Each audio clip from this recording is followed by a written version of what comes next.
Olá, estamos de volta ao nosso programa Nisto Cremos, as grandes verdades da Bíblia. E hoje temos o desafio de estudar um tema muito interessante na Bíblia, o que a Bíblia ensina sobre a igreja. Nós vivemos num mundo de muita confusão religiosa, tantas igrejas, tantas denominações. A Bíblia define uma igreja como sendo a igreja de Deus.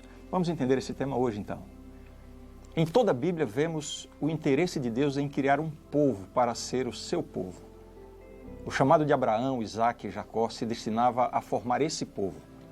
Assim foi criada a nação de Israel no Antigo Testamento para ser o povo de Deus. A intenção de Deus era que esse povo fosse o seu representante na terra e pudesse então revelar às outras nações do mundo quem é o verdadeiro Deus, o Deus criador dos céus e da terra. A história, no entanto, revela que a nação de Israel se desviou completamente dos propósitos de Deus. E, em lugar de ser uma bênção para as outras nações, preferiu se fechar no seu orgulho nacional, no seu exclusivismo religioso, como se somente eles tivessem acesso à salvação. É nesse contexto que surge a igreja cristã. Agora, não mais importa a nacionalidade. Todos os que entram na relação de salvação pela fé em Cristo se tornam membros do povo de Deus, a igreja. Costuma-se pensar que a primitiva comunidade cristã, conhecida como igreja, surgiu após a morte de Jesus, quando o Espírito Santo desceu sobre os discípulos, lhes dando ali poder para pregar o Evangelho e pregar a Cristo. Esse episódio é conhecido como Pentecostes, a descida do Espírito Santo. Por causa dessa compreensão, surge uma questão bastante relevante. A igreja foi criada pelos apóstolos, depois da morte e ressurreição de Jesus, ou foi criada pelo próprio Cristo durante o seu ministério na terra? Pois é, uma pesquisa atenta nos evangelhos revela que a intenção de Jesus não era apenas estabelecer uma escola teológica. Ele veio dar origem a um grupo de homens e mulheres reunidos sob o reino de Deus, uma comunidade religiosa da qual ele mesmo era o líder. Desde o princípio, Cristo começou a reunir junto de si uma diversidade de discípulos. Havia, por vezes, grande número deles, embora não passassem, muitas vezes, de uma massa desorganizada de seguidores. Dentre eles, Jesus selecionou 12, aos quais chamou de apóstolos. Esses deveriam estar mais tempo com Cristo e depois seriam enviados a pregar a mensagem de Cristo. Cristo também deu aos seus discípulos memoráveis ensinos sobre o tipo de vida que deviam viver, ilustrada, por exemplo, no Sermão da Montanha.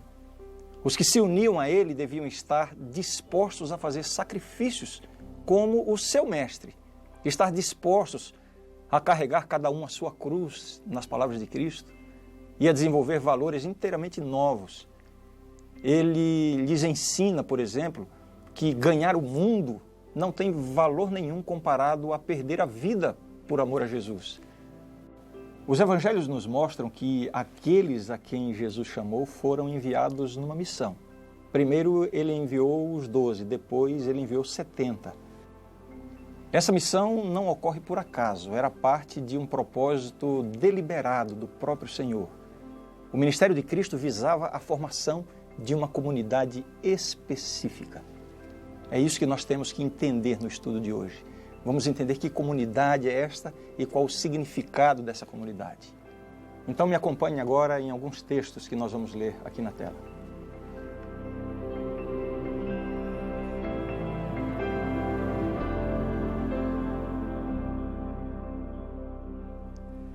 Em todo o ministério de Cristo, um dos momentos mais determinantes da sua intenção em criar a igreja se vê no diálogo que ele teve com Pedro. Veja só. Mateus capítulo 16, versos 13 a 18. Indo Jesus para os lados de Cesareia de Filipe, perguntou a seus discípulos: Quem diz o povo ser o Filho do Homem? E eles responderam: Uns dizem João Batista, outros Elias e outros Jeremias, ou algum dos profetas. Mas vós, continuou ele, quem dizeis que eu sou? Respondendo Simão Pedro, disse: tu és o Cristo, o Filho do Deus vivo. Então Jesus lhe afirmou: bem-aventurado és, Simão Barjonas, porque não foi carne e sangue que te revelaram, mas meu Pai que está nos céus. Também eu te digo que tu és Pedro, e sobre esta pedra edificarei a minha igreja, e as portas do inferno não prevalecerão contra ela. Nós vemos aqui nessa declaração a real intenção de Jesus em estabelecer a sua igreja e revesti-la de poder. O significado da pedra a qual Jesus se referiu quando disse: tu és Pedro, e sobre esta pedra edificarei a minha igreja, também é vital. A compreensão disso é vital para uma correta compreensão da igreja no Novo Testamento. Alguns argumentam, em virtude do jogo de palavras em aramaico que acontece aí, Jesus fala de Pedro, fala de pedra, a palavra Pedro também significa pedra. Pedro e pedra são a mesma coisa. Alguns interpretam assim. Portanto, a interpretação seria que Pedro é a pedra sobre a qual a igreja está edificada. Acrescentando que o papel que o Senhor deu ao apóstolo era um papel permanente e que devia ser transmitido aos seus sucessores. A passagem bíblica, porém, não sugere nada dessa natureza. Conforme demonstrado na maneira como os discípulos, os outros discípulos, trataram Pedro posteriormente, nenhum dos que ouviram Jesus fazer essa afirmação entendeu dessa forma, que Pedro agora seria a base para o estabelecimento da igreja. Para eles, os outros discípulos, Cristo era o fundamento da família de Deus. E vemos isso em diversos textos da Bíblia. Vejamos alguns deles. Porque ninguém pode lançar outro fundamento além do que foi posto, o qual é Jesus Cristo. Jesus é o fundamento. Outra passagem, Efésios capítulo 2, versos 20 a 22. Edificado sobre o fundamento dos apóstolos e profetas, sendo ele mesmo, Cristo Jesus, a pedra angular, na qual todo o edifício bem ajustado cresce para santuário dedicado ao Senhor, no qual também vós juntamente estáis sendo edificados para a habitação de Deus no Espírito. De acordo com o texto, quem é a pedra sobre a qual foi construída a igreja? Jesus, Cristo Jesus, a pedra angular. Temos ainda esse outro texto. Chegando-vos para ele a pedra que vive, rejeitada sim pelos homens, mas para com Deus eleita e preciosa. Também vós mesmos, como pedras que vivem, sois edificados casa espiritual para ser de sacerdócio santo, a fim de oferecer de sacrifícios espirituais agradáveis a Deus por intermédio de Jesus Cristo. Pois isso está na Escritura: eis que ponho em Sião uma pedra angular, eleita e preciosa, e quem nela crer não será de modo algum envergonhado. Para vós outros, portanto, os que credes, é a preciosidade, mas para os descrentes, a pedra que os construtores rejeitaram, essa veio a ser a principal pedra angular, e pedra de tropeço e rocha de ofensa. São estes os que tropeçam na palavra, sendo desobedientes para o que também foram postos. Então nós vemos aqui inúmeras referências revelando a Jesus como sendo a pedra sobre a qual a igreja foi construída. Qual o significado de igreja no Novo Testamento? Vejamos aqui algumas das palavras que são traduzidas para igreja na Bíblia. Novo Testamento é o grego eklésia, que significa ek para fora, eklésia chamar, ou seja, chamar para fora. A palavra igreja tem esse sentido no idioma original. No Antigo Testamento, carral, reunião, ajuntamento, assembleia, os chamados para fora. Com o passar do tempo, essas palavras entraram para a história cristã com influências tanto gregas quanto judaicas. Na terminologia cristã, a palavra eclésia designava a congregação ou comunidade dos chamados por Deus para sair do mundo e ser o seu povo. Constituíam a sociedade dos que haviam sido libertados, embora conscientes de que sua liberdade emanava da sua obediência ao Senhor. O Novo Testamento se refere à igreja basicamente de duas maneiras. Na maior parte das referências, refere-se a uma comunidade de cristãos de determinada localidade específica. É por isso que as cartas de Paulo são, por exemplo, são endereçadas à igreja de Deus que está em Corinto, ou a igreja dos Tessalonicenses. Da mesma forma, o termo é empregado com referência a Jerusalém, a Cencreia. Outro uso do termo igreja na Bíblia é quando se aplica a um pequeno grupo de cristãos que se reúnem em uma casa de adoração. Vejam, 1 Coríntios 16, 19 diz assim: as igrejas da Ásia vos saúdam, no Senhor muito vos saúdam Áquila e Priscila, e bem assim a igreja que está na casa deles. Saudai os irmãos de Laodiceia e Ninfa e a igreja que ela hospeda em sua casa. Então você vê que igreja também tem esse sentido no Novo Testamento, um grupo de pessoas reunidas numa casa para então adorar a Deus e, enfim, desenvolver as atividades da igreja. Num sentido mais amplo, a palavra igreja é utilizada para indicar uma área geográfica mais extensa ou para designar aquilo que a gente chama de a igreja universal, isto é, a totalidade da igreja. Veja só alguns exemplos na Bíblia. Gálatas 1:2. E todos os irmãos meus companheiros, as igrejas da Galácia. Então, a palavra igreja no plural se referindo à totalidade dos membros da igreja em uma área geográfica mais ampla, né? E não era conhecido de vista das igrejas da Judéia que estavam em Cristo, Gálatas 1:22. Um outro texto diz assim: também, irmãos, vos fazemos conhecer a graça de Deus concedida às igrejas da Macedônia, 2 Coríntios 8, verso 1. Encontramos também a palavra igreja empregada num sentido universal. Isso acontece também no Novo Testamento. Veja o que diz Efésios 1:22. E pôs todas as coisas debaixo dos pés, e para ser o cabeça sobre todas as coisas, o deu à igreja. Igreja aqui não está se referindo a uma pequena comunidade reunida numa casa, nem tampouco a uma área geográfica um pouco mais ampla, e sim a totalidade da igreja em todos os lugares. Então, você entendeu bem? O conceito de igreja no Novo Testamento tem essas duas dimensões, uma congregação local e a igreja mundial, a igreja universal, como a soma de todos os crentes fiéis ao Senhor. Vamos agora passar para outro aspecto importante no estudo do significado de igreja no Novo Testamento. São os conceitos de igreja visível e igreja invisível. Bom, vamos começar evitando os equívocos do extremismo, tanto na concepção da igreja visível quanto da igreja invisível. O extremismo na concepção da igreja visível é o seguinte: são aqueles que pensam que a única igreja de Cristo, a verdadeira igreja, é visível, ou seja, é uma comunidade de pessoas que se reúnem, conservam uma identidade dogmática e estão dentro de uma estrutura organizacional visível. Essa estrutura é uma continuação da igreja primitiva do primeiro século e que, no decorrer do tempo, conservou a sucessão apostólica até hoje. Ou seja, o líder máximo da igreja na atualidade seria sucessor direto dos apóstolos. Essa interpretação afirma que fora dessa igreja visível não há verdadeira igreja. Existe também o extremismo oposto.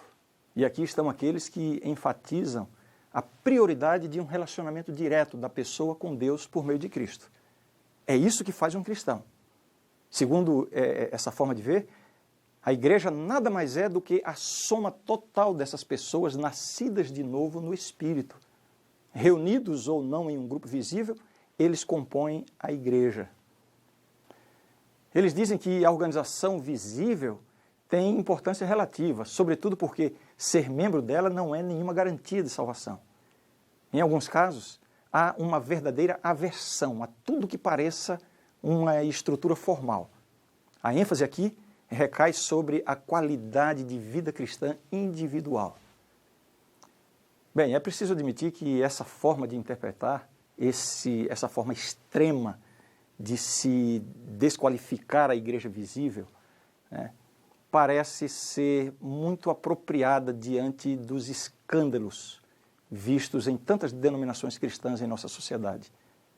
Muitas pessoas, ao verem a comercialização da fé, num cristianismo mercantilizado, tem como primeira reação a aversão a toda forma de religião organizada ou institucionalizada. Se há uma coisa que tem interferido no avanço do Evangelho de Jesus Cristo, é exatamente essa distorção do Evangelho, essa pregação permeada de superstição, na qual um copo d'água ungido pelo pastor acaba tomando o lugar da fé. É essa religião falsificada do toma lá da cá, que promove não a espiritualidade bíblica, mas a prosperidade material barganhada com Deus através de ofertas generosas para a igreja e para os seus líderes. O que vemos hoje é a rápida disseminação da religião do terrorismo espiritual, em que, desde uma simples dor de cabeça até uma crise conjugal ou um diagnóstico de câncer, são atribuídos à possessão demoníaca. E assim as pessoas são aprisionadas. Por um lado, pelo sentimento supersticioso de que vão alcançar libertação mediante o cumprimento de alguma campanha espiritual mirabolante e milagreira. Por outro lado, pela expectativa de prosperidade e riqueza material em resposta às doações para a igreja. Como uma forma de reação a essas aberrações teológicas, muitas pessoas se sentem atraídas pela ideia de que a única igreja de Deus é a igreja invisível. Preferem pensar que Deus não tem nenhuma organização formal ou institucionalizada que possa ser chamada de igreja de Deus. Então veja, estamos aqui diante de duas posições extremas. A de que a igreja de Deus é unicamente a igreja visível que obedece à sucessão apostólica. E a outra posição de que a única igreja de Deus é a invisível, ou seja, a soma total de todos os cristãos sinceros, independentemente de qualquer organização visível. Vejamos agora o que a Bíblia ensina sobre isso. Primeiramente, vemos no Novo Testamento uma igreja invisível. Quando Jesus falava sobre a salvação, ele sempre deu prioridade à fé e à condição espiritual individual. Veja só alguns exemplos. A isto respondeu Jesus: em verdade te digo que se alguém não nascer de novo, não pode ver o reino de Deus. Respondeu Jesus: em verdade te digo, quem não nascer da água e do Espírito, não pode entrar no reino de Deus. São João capítulo 3, versos 3 e 5. E ainda essa última declaração que eu quero mostrar para você. Em verdade vos digo, quem crê em mim tem a vida eterna. João 6,46. Todas essas passagens revelam que, de um lado, o Novo Testamento, e especialmente nas palavras de Cristo, nós encontramos esta ênfase de que a salvação, a ligação com Deus, é uma coisa individual, né? Através da fé, através de um relacionamento com Cristo. Da mesma forma, os apóstolos também enfatizaram o arrependimento, a conversão e a fé em Cristo. Quando perguntaram a Pedro e aos outros: que faremos, irmãos?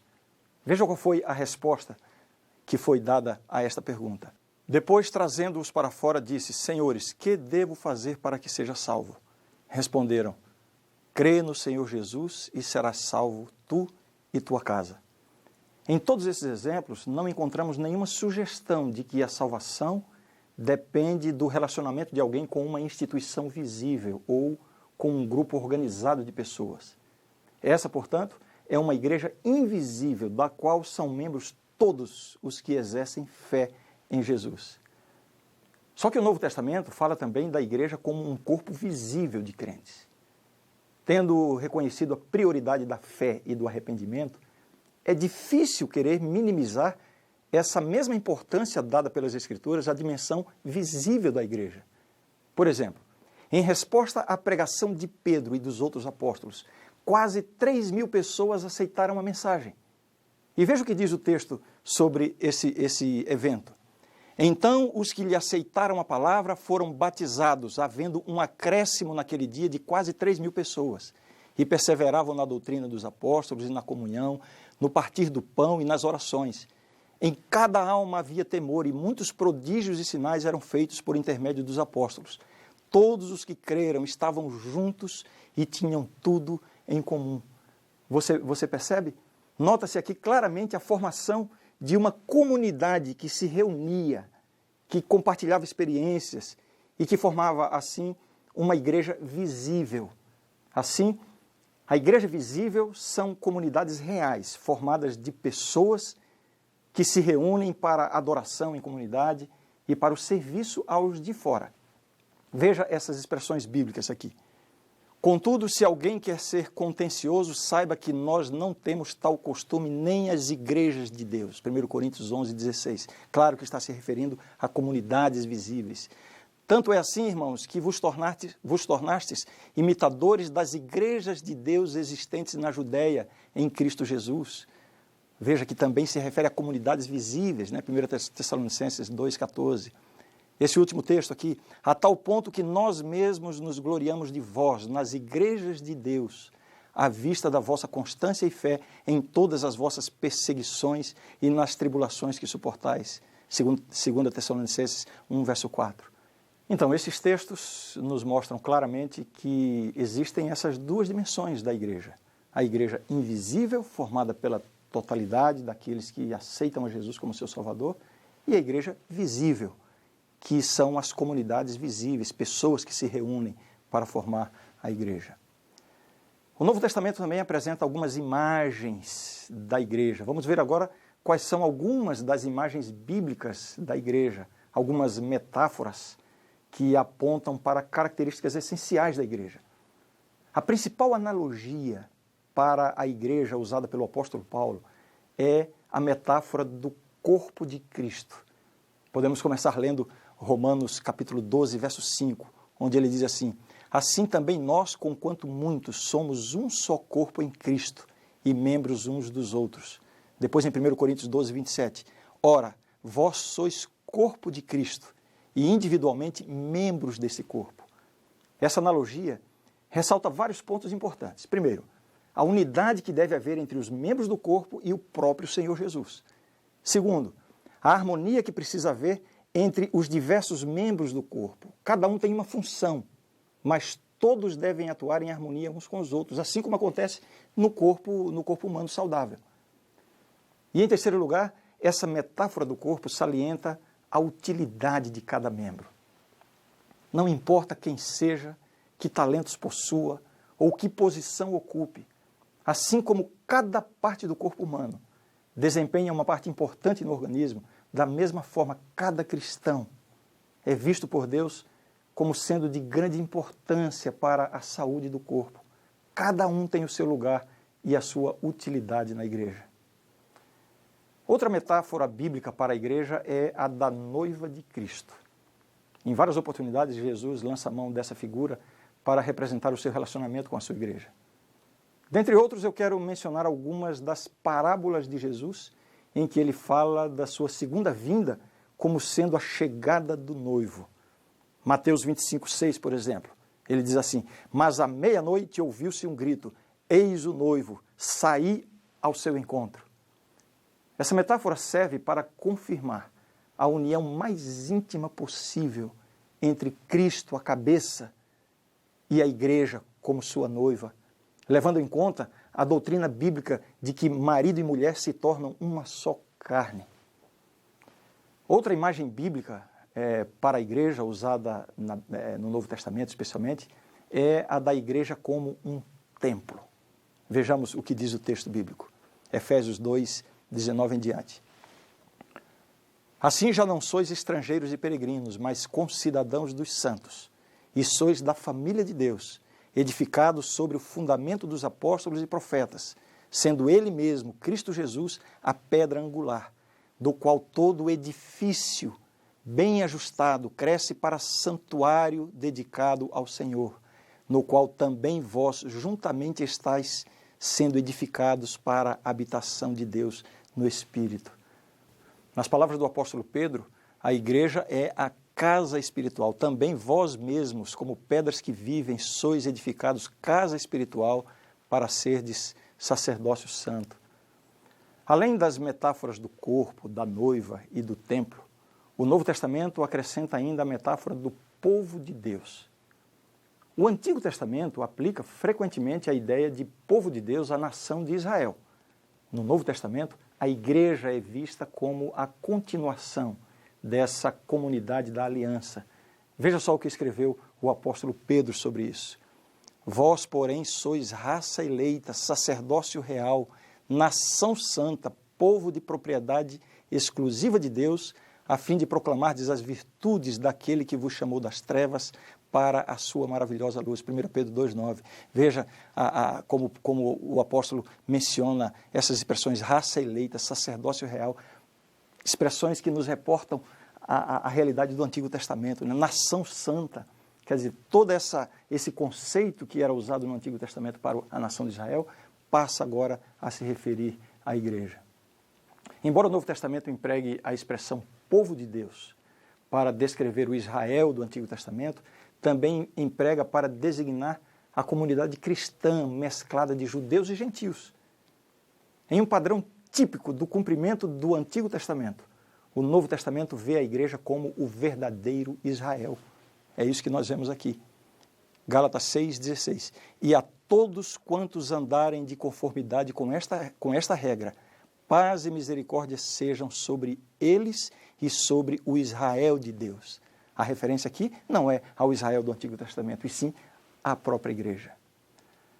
Além dessas imagens, dessas metáforas que eu acabo de mencionar aqui, do corpo, da noiva, do templo, do povo de Deus, existem ainda inúmeras outras. Só para mencionar algumas. A metáfora da torre, da vinha, do exército, nação, coluna de fogo, etc. Agora, um aspecto sobre o qual nós não podemos deixar de falar quando tratamos do assunto da igreja é a questão da missão da igreja. A igreja é o corpo de Cristo. Contudo, ela não foi chamada para existir como um fim em si mesma, mas para cumprir o propósito de Deus. A função da igreja pode ser definida em termos bastante simples. A igreja existe para dar continuidade ao ministério de Cristo no mundo. Vendo dessa perspectiva, nós devemos entender que a igreja não tem uma missão, e sim que a igreja é a missão. Essa missão pode ser sumarizada, embora não reduzida, através da grande comissão dada por Cristo aos seus discípulos. Vamos lembrar esta ordem dada por Jesus. Mateus 28, 19 e 20. Ide, portanto, fazei discípulos de todas as nações, batizando-os em nome do Pai, do Filho e do Espírito Santo, ensinando-os a guardar todas as coisas que vos tenho ordenado. E eis que estou convosco todos os dias até a consumação dos séculos. Eu quero destacar aqui 4 aspectos vistos aqui na missão da igreja. Primeiro, o texto enfatiza a questão de fazer discípulos. O texto demonstra que o cerne da missão é fazer discípulos de todas as nações. A tarefa principal é partilhar o Evangelho de Jesus Cristo até os confins da terra. Os membros da igreja foram chamados a sair do mundo para depois serem enviados de volta ao mundo com uma missão e uma mensagem. Cada cristão é um porta-voz do Evangelho. Alguns são chamados a irem longe, onde a mensagem ainda não chegou. Mas a maioria de nós é chamada para testemunhar no seu próprio círculo de influência. Em primeiro lugar, na família, entre os amigos, no ambiente de trabalho, na sociedade onde nós vivemos.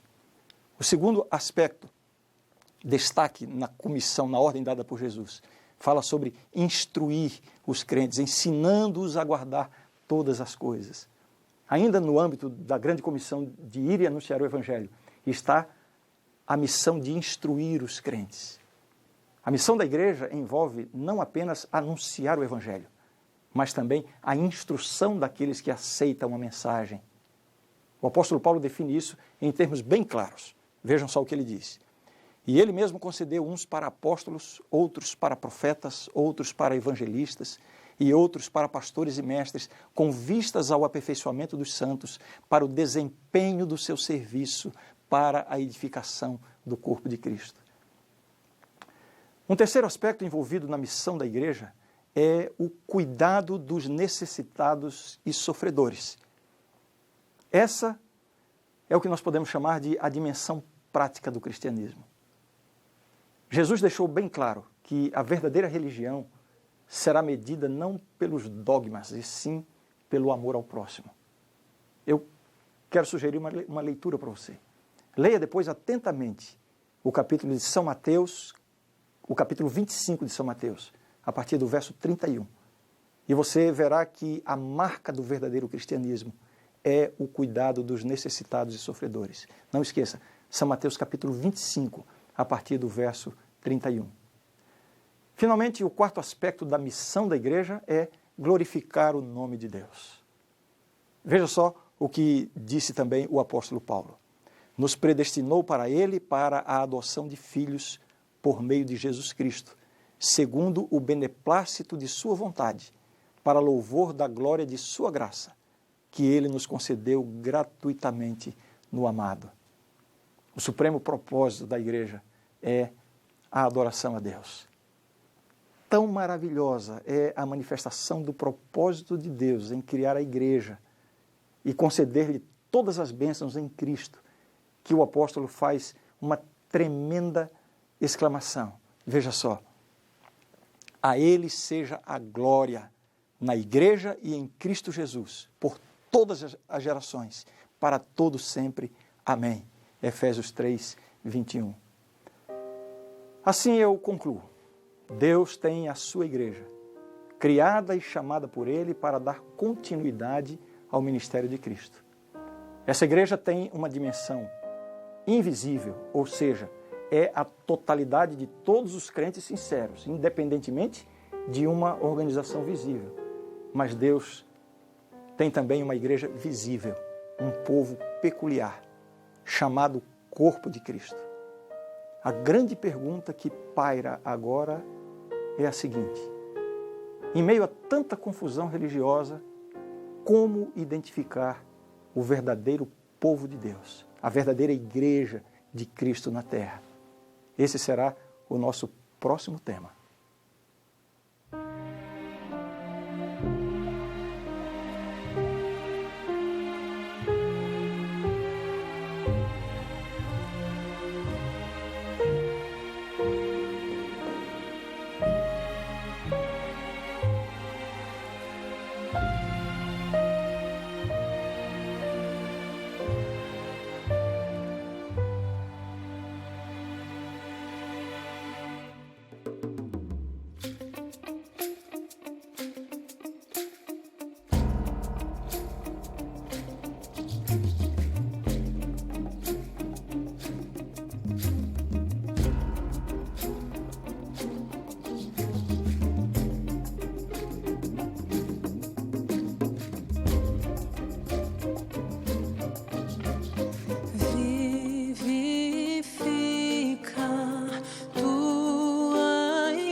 A grande verdade do estudo de hoje é esta.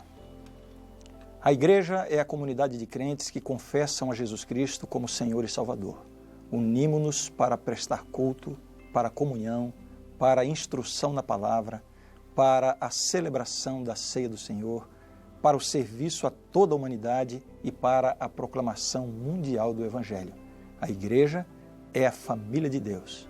A igreja é o corpo de Cristo. Esta é a verdade e eu creio nisto. Na próxima lição, vamos ver como a Bíblia identifica o verdadeiro povo de Deus. Nós não precisamos correr o risco de sermos enganados por essa